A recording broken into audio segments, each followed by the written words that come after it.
Find the sum of 7 marks some of series. ఇచ్చిన ప్రాబ్లమ్ని yes అనుకున్నాము. 1 plus 1/3 plus 1 into 3/3 into 6 plus and so on. చాలు. ఈ next second step ఇది వస్తే మనకు 7 marks వచ్చినట్టే. 1కి 1 రాసేసిన ప్లస్ పైన 1 ఉంది 1 రాసిన, ఒకవేళ 2 ఉంటే 2 రాస్తా, 3 ఉంటే 3 రాసేసి బై 1 ఫ్యాక్టోరియల్ రాయాలి ఏ ప్రాబ్లంకైనా.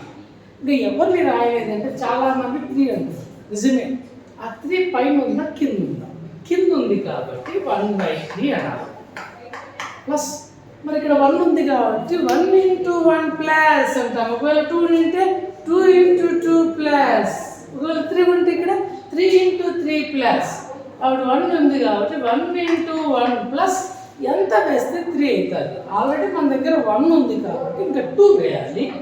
రాసి ఏ ప్రాబ్లం అయినా సరే బై 2 ఫ్యాక్టోరియల్ ఇక్కడ ఏమి రాసినామో అదే రాసేసి హోల్ స్క్వేర్. ఏ ప్రాబ్లం అయినా సరే ఒకవేళ ఇక్కడ 2 into 2 into 2 plus by 2 factorial ఇక్కడ ఏమి రాసినామో అదే స్క్వేర్. ఇప్పుడు ఇది రైట్ సైడ్ ఏం చేయాలా?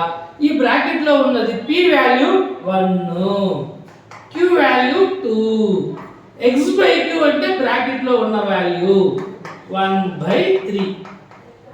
చూడండి, బ్రాకెట్ లో ఇది p వాల్యూ, పక్కన q వాల్యూ, ఈ బ్రాకెట్ లో ఎవరి వాల్యూ అంటే x/q. ఇప్పుడు x బై ఆగిపోయినది ఎవరి దగ్గర ఆగిపోయినది? q అంటే q కాదు 2, దట్ ఈస్ ఈక్వల్స్ టు 1/3.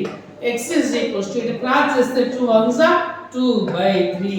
మనకి ఇంపార్టెంట్ ప్రాబ్లమ్స్ అన్నీ కూడా ప్లస్ లో ఉంటాయి. ప్లస్ ప్లస్ ప్లస్ ప్లస్ అంటే 2 ప్లస్ల 2 మైనస్ల, బ్రాకెట్ లో ప్లస్ ఉంటే మైనస్లు. కాబట్టి ఇక్కడ యూజ్ చేసే formula 1 - x whole power minus p/q. ఇది ఫార్ములా. ఇక్కడ 1 - x అంటే x కాదు 2/3 whole power minus p value ఎంత 1, q వాల్యూ 2 కాబట్టి 1/2. ఎల్సిఎం చేస్తే ఇక్కడ 3 1s 3, 3 - 2 1/3. నెక్స్ట్ స్టెప్ ఏంటి? ఉల్టా. ఏ ప్రాబ్లం అయినా సరే ఇక్కడ మైనస్ లో వస్తుంది కాబట్టి ఉల్టా. ఉల్టా అన్నప్పుడు 3/1. ఎప్పుడైతే ఇది ఉల్టా అంటామో ఇక్కడ మైనస్ ప్లస్ అవుతుంది. అంతే, బైలో 1 ఉన్నా ఒకటే లేకపోయినా ఒకటే. హోల్ పవర్ లో బై 2 ఉంది కదా, 1/2 అంటే రూట్. అంతే, అయిపోయి 7 మార్క్స్.